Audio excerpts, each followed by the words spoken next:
Welcome to Ken ISD Literacy Leaders and Coaches Network Remote Edition. We are excited to bring you our 8th episode of the LLCN Brief. We appreciate those that are now following us on your preferred podcast outlet and excited to share that we now have 1,100 plus unique listens to our previous 7 podcast episodes. These listens come from 15 different countries and 32 different states. We appreciate that you are finding value in the information we are making available for you. Thank you for continuing to share our message with those that you know will benefit from listening. Our LLCN participants have always valued the networking opportunities of our offerings. This year, in our podcast, we've added the opportunity to reflect upon and dialogue about our topics through scheduled Twitter chats.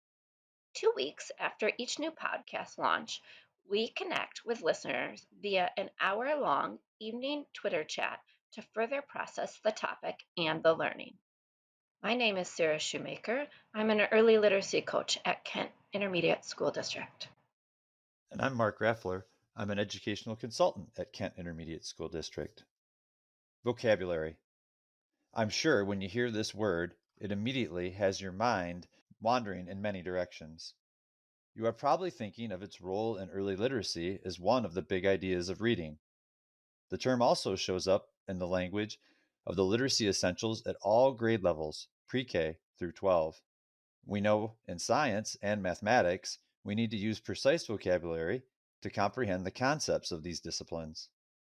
We also know how important vocabulary is in helping all learners make meaning and glean context in texts they are reading and analyzing. Of course, this is not an exhaustive list. With all of these different ways in which vocabulary can impact instruction, we are sure you are wondering where to begin.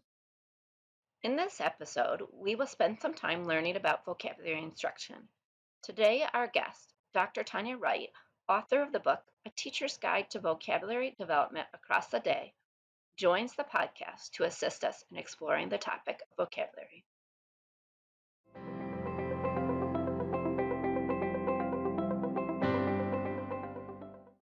All right, joining us today is Dr. Tanya Wright. She's an associate professor of language and literacy in the Department of Teacher Education at Michigan State University. She's a former kindergarten teacher whose research and teaching focus is on curriculum and instruction in language literacy during the early childhood and elementary years. Tanya's research examines instructional practices that promote oral language, vocabulary, and knowledge development for young children. We're excited to be here with you today, Tanya. Thanks for joining us. Thanks for having me. Dr. Wright, we've been reading your book, A Teacher's Guide to Vocabulary Development Across the Day, and early on in your book, you discuss the idea of vocabulary knowledge and what it means to truly know a word. Tell us more about the types of vocabulary knowledge and what we need to keep in mind as we think about vocabulary learning. So, most importantly, when you think about knowing the meaning of a word, it's usually that you can use it, right? As a speaker, as a writer, and you can understand it in oral language when somebody is talking to you, or maybe when you read it in a text. That's the kind of knowing of a word that we're interested in for young children. Can they use it to read, write, speak, listen, and learn? So that's a little different to sometimes what we think about for vocabulary instruction, which is just knowing the dictionary definition. In fact, that may not actually be helpful as far as being able to use the word in meaningful ways. And that's because word meaning is not just a memorized definition, right? Word meaning is knowing a lot of information about a word. So, for example, you might know informal explanation of the word's meaning in everyday words, not in dictionary words. You might know other words with the same meaning. So something like that being fatigued and weary mean tired, or that energized and lively and refreshed mean not tired. We might know other things like discipline-specific meanings of a word. For example, the idea that a plot in literature, which is the storyline, means something different to a plot in geography, for example, which might be a part of land, or a plot in history, like overflowing, a plot to overthrow a monarch or something like that, right? So overall, there's a lot to know about word meanings, well beyond just a memorized definition. And all of that knowledge helps kids to use that word in meaningful ways in school and beyond. So, listening to you talk about this, it's really about the meaningful use of words in interchangeable contexts. Knowing that word not for rote memorization or a weekly vocabulary test, but being able to understand the context in which to use it and which not to use it, both in speaking, reading, writing, listening, and just conversation. I think that is actually what this book is about and what I usually talk about for vocabulary. So I really try to push against the idea that vocabulary is something to be memorized, or we should have, 5 words that you have to memorize every day, or that it's some sort of worksheet. Or write out the definition or write a sentence for every single word, right? Those are kind of rote ways that vocabulary has typically been supported in school. Oh, flashcards, that's another one that I'm sure we'll talk some more about. But those are the kind of rote ways that we've thought about vocabulary in school often, or the experiences we had as learners in school. But that's not really realistic to language development and learning in real life. When we think about the words that we learn, really just from infancy and beyond, they're the words that are meaningful and useful. So if we want kids to learn words in school, it's going to be much more helpful if they learn words that are meaningful and useful, and we find ways to make vocabulary vocabulary learning part of all of the learning that we do at school. Thank you for that insight and for helping us to think differently about vocabulary. All right, Tanya, thanks. I really was moved when you spoke of learning vocabulary in school and beyond. But what about all the flashcards I made in school? I still remember some of those words. We know that random word learning just doesn't stick. What should we do to make vocabulary learning stick in our classrooms and homes? So you said you still remember some of the words from flashcards from school, which is not surprising, right? We can, flashcard our way into memorize something, particularly for short-term learning, and sometimes a little bit of that will stick longer term. But it's not a particularly good way maybe to learn word meanings, particularly if we think about how people learn words. So I'm going to kind of back up, say a little bit about how we learn new words, and then think through why flashcards may not be the most effective instructional method for supporting word learning, besides the fact that, it's just not that fun to flashcard yourself all the time. But let's really think about word learning. So, how do we learn new words? We learn new words through repeated exposure to words in meaningful context. So, what do I mean? I mean that you encounter the word multiple times associated with some information about its meaning that is useful to you. Let's think about flashcards. Well, having someone or doing it to yourself, wave a card with some information in front of you, that's not particularly meaningful. There's not something that you can connect that to that provides you with some meaning that you're going to really hold on to. We learn words that are relevant and useful. Okay, so a random list of flashcard words may or may not be relevant or useful. Let's compare that to something like you're learning really something interesting in science, and you're trying to understand those ideas or what's going on or how the world works, and there are words associated that you need with that you need to use to talk about what you're doing. You're much more likely to hold on to the words that are useful to talk about what you're actually doing, and actually interested in. And we learn words when we have opportunities for active processing. So, what does that mean? That means that we can think or talk about those words. So, again, if you're flashcarding yourself, you're probably not thinking or talking about the meaning of words. All in all, it just doesn't really align as an instructional method with how people learn words. And so it's probably not the most effective or most efficient compared to integrating vocabulary learning into all of the other learning that's happening across the day. So, into interactive read alouds, into content area learning, into your kids' own reading and writing. Those are going to be much more meaningful. They're going to provide natural opportunities for repeated exposure. They're going to be relevant and useful to kids, and kids are going to naturally get some of the active processing they need to do to retain the words. Yeah, I appreciate that step back in explaining how we learn.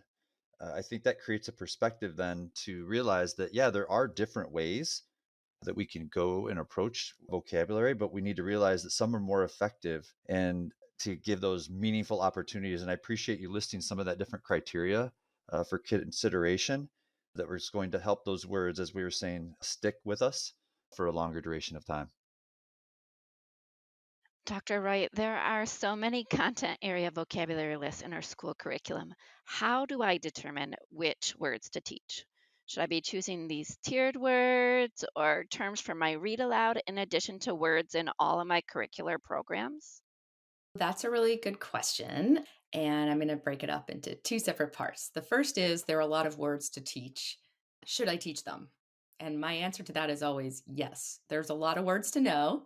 Part of what I talk about in my book is that we really have to be ambitious about this and be thinking about teaching vocabulary across the day. So, in all the parts of the day, during read alouds, during all the content areas, during kids' own reading and writing. So, vocabulary is not a 10-minute thing to do one time in the day, it's an all the time thing to do because there are words kids are going to need to know as part of their learning and as readers, writers, speakers, and listeners across everything they do.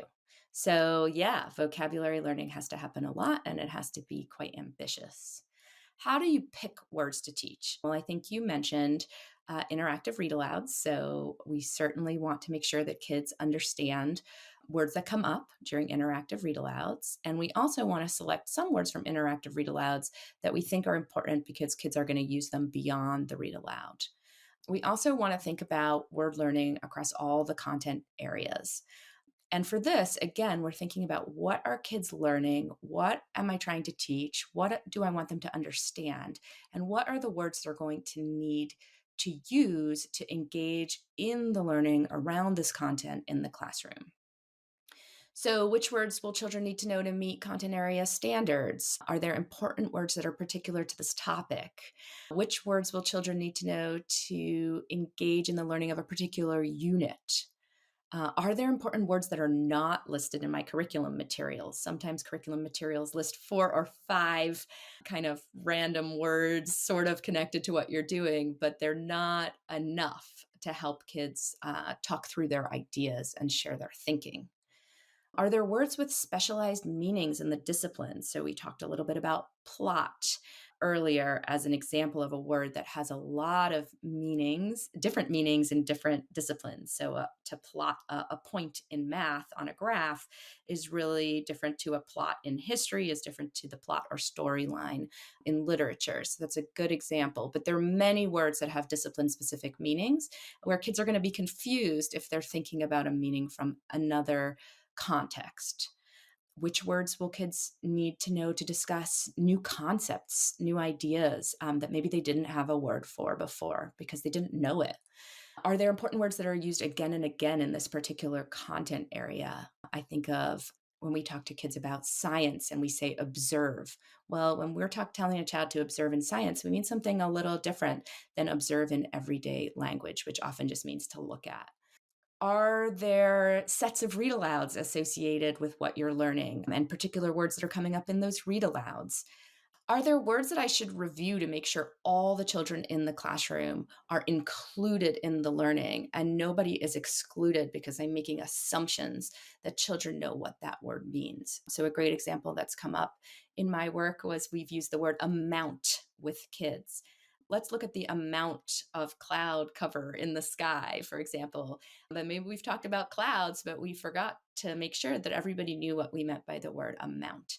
So we really want to explain word meanings and support kids' word learning as a way of including in the learning. We never want a child to not feel like they can participate because they don't understand the meaning of a word in a read aloud or the meaning of a word we're saying or what we're asking them to do.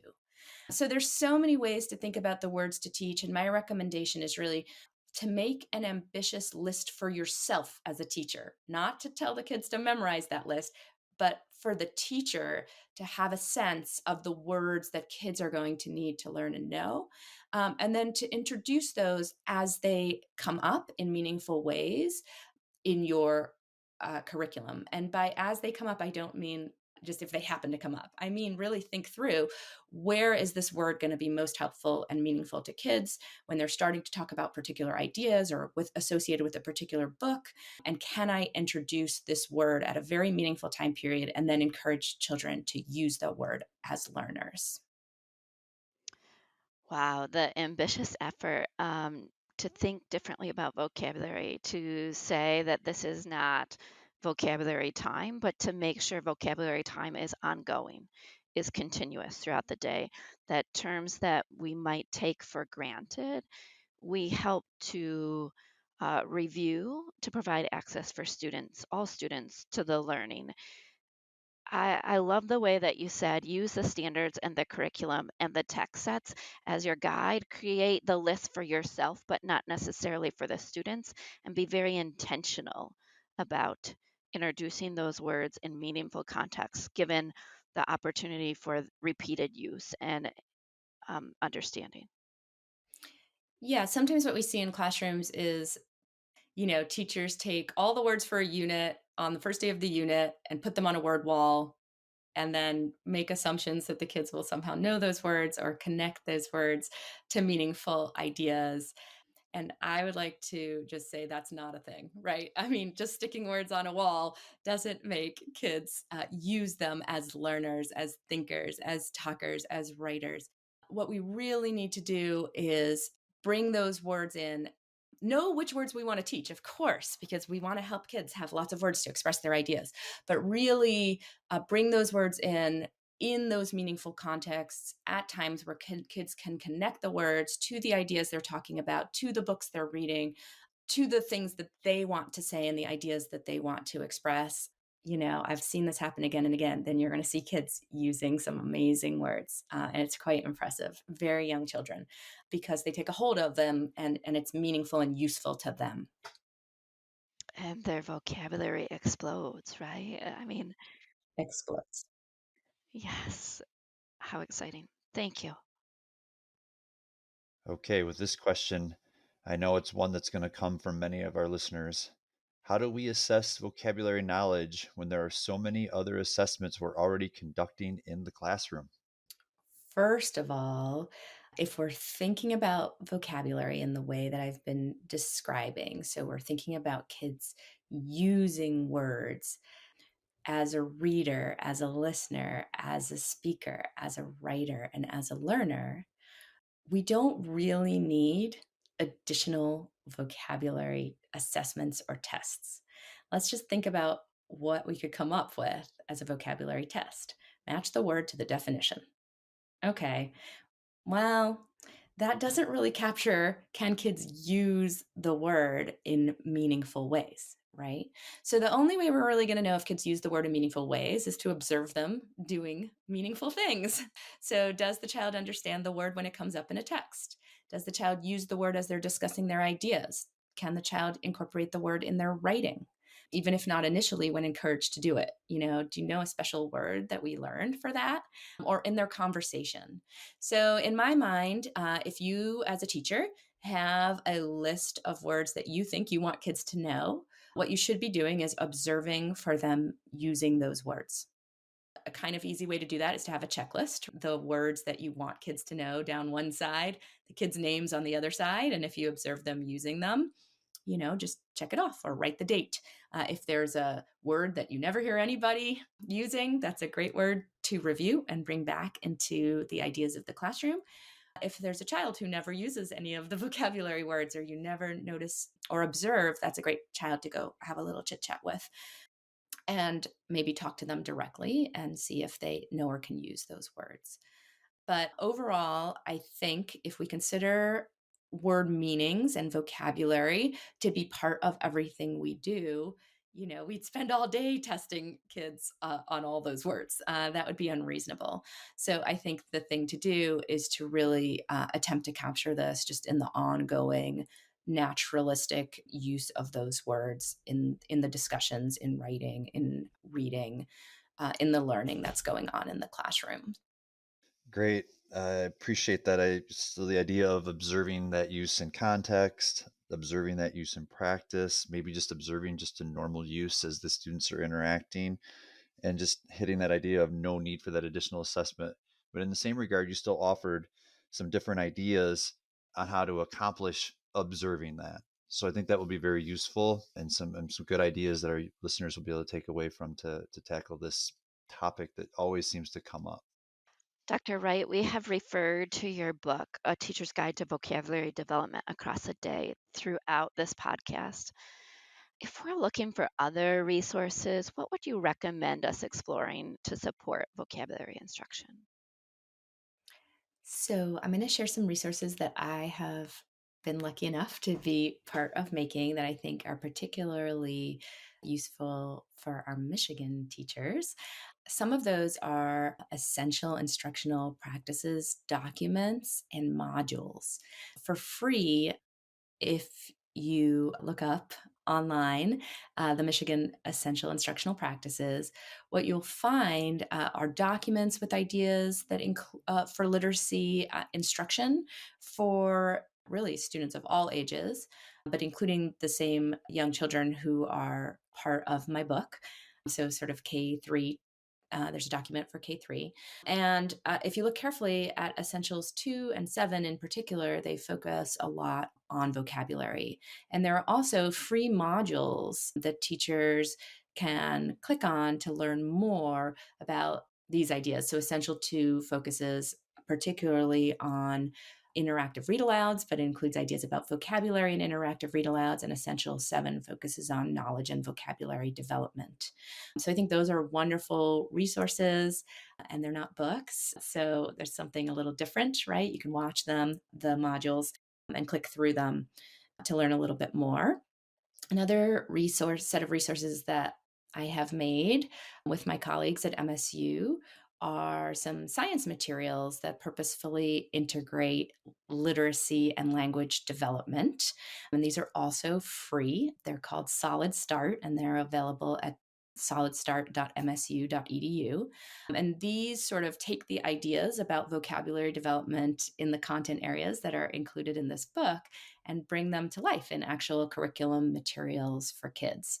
These materials are also wonderful because they align with all of our science standards as well. And they are there for K2. And you can just download them and use them.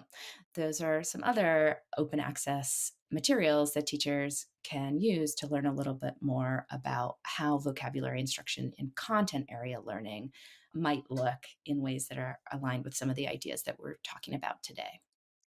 Thank you for sharing those resources. We have a long championed the literacyessentials.org resources for our listeners in the state of Michigan, but they're accessible to anybody, even if they're not in the state of Michigan.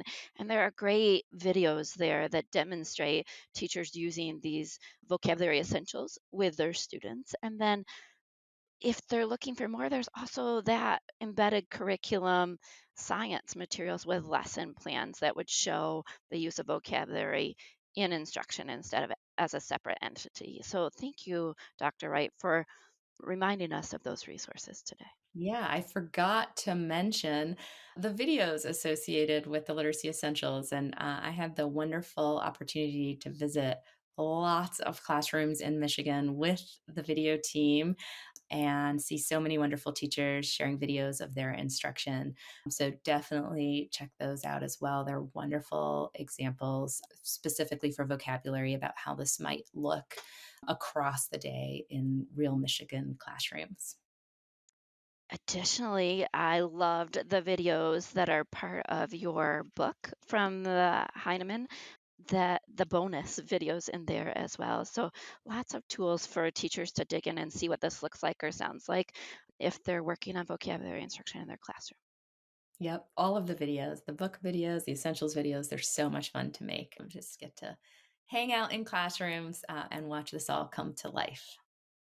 Well, we've asked some questions and appreciate all the expertise that you've offered. As we conclude the interview, what have we not asked that is important to highlight here?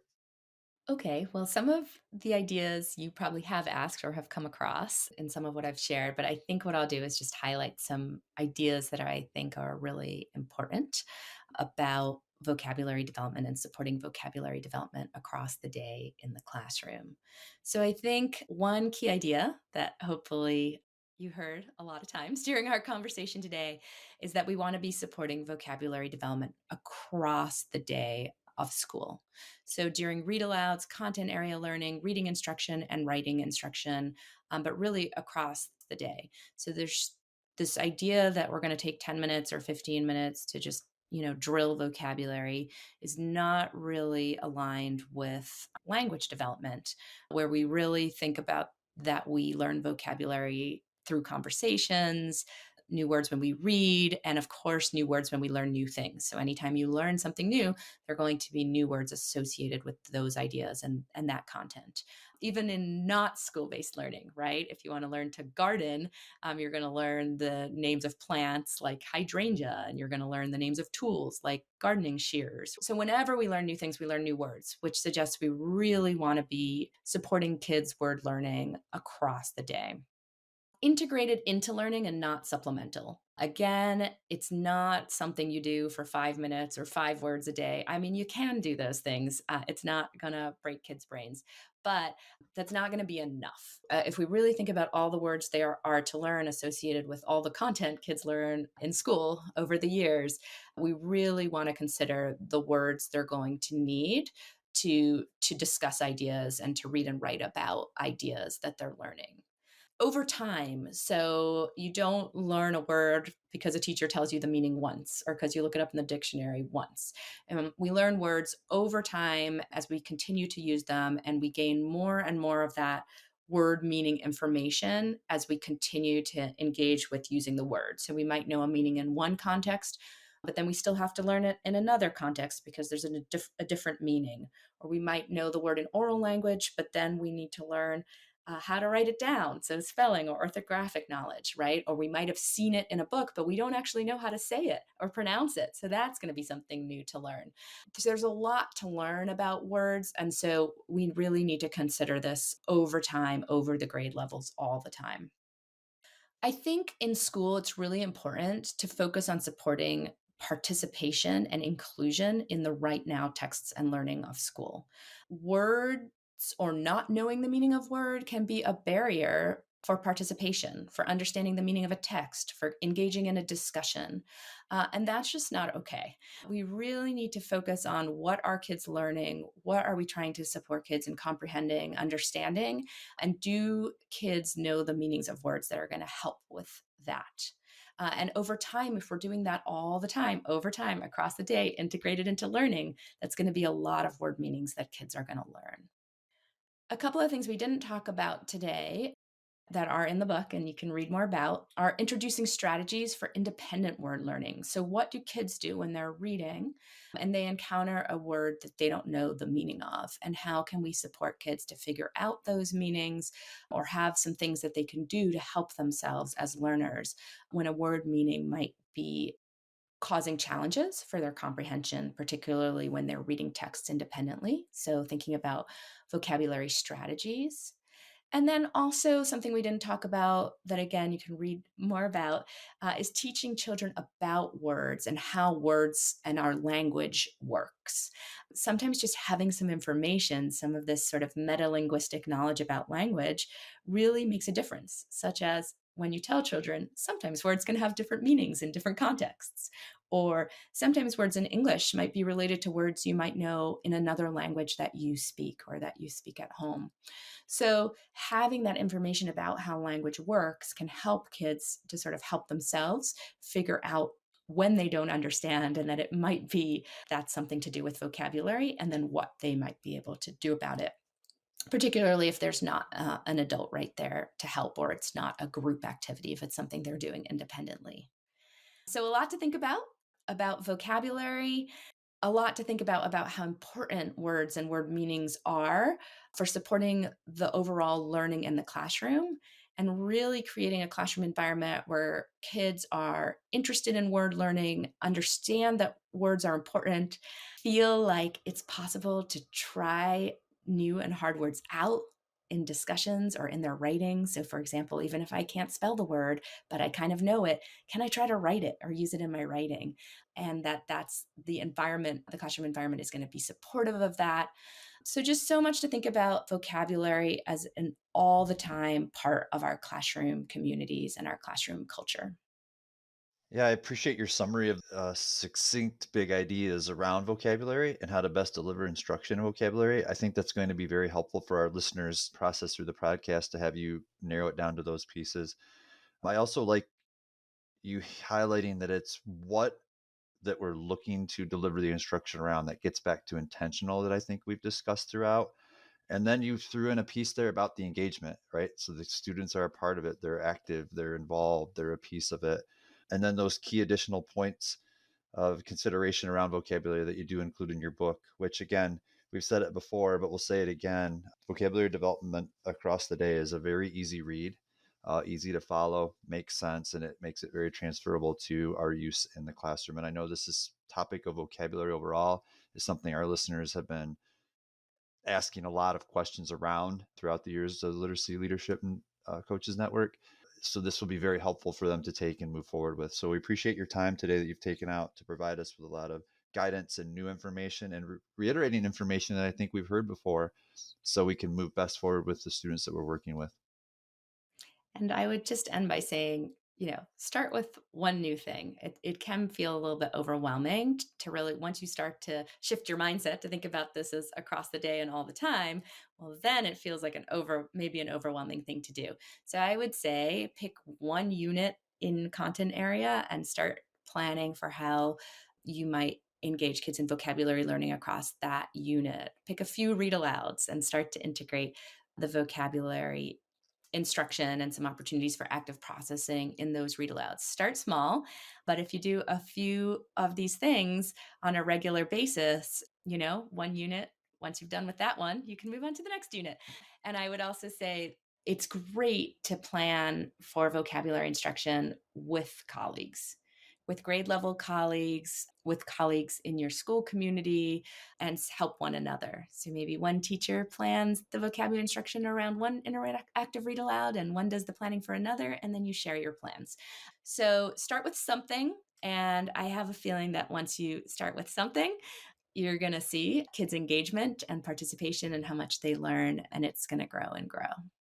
Thank you, Dr. Wright. I think my big takeaway from this short conversation with you today, I jotted in my notes twice during our time together the word access. And I would encourage all of our listeners to use that word as a basis for thinking about vocabulary instead of that overwhelming feeling about what's the next unit I need to plan for, thinking about access to curriculum and learning for students. And that just really stands out to me. So thank you for sharing that today.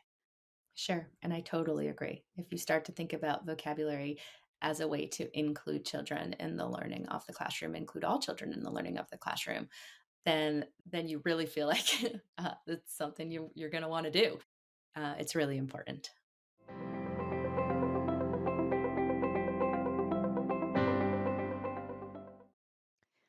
Thank you for joining us for this LLCN brief today. We appreciate our guest, Dr. Tanya Wright. Thank you for sharing your insight into vocabulary learning. If you're looking to access the resources from today's podcast episode, please visit our electronic document, LLCN 2122 resources at bit.ly/LLCN resources 2122. That's bit.ly/capital L, capital L, capital C, capital N, lowercase resources 2122. We look forward to connecting with you again in the near future. Also, we're looking for your suggestions on topics as well as questions you may have related to literacy. Please take the time to let us know what you want to learn more about through the Google form. bit.ly/LLCN topics. Again, that's bit.ly/capital L, capital L, capital C, capital N, topics, all lowercase. Thank you for listening today.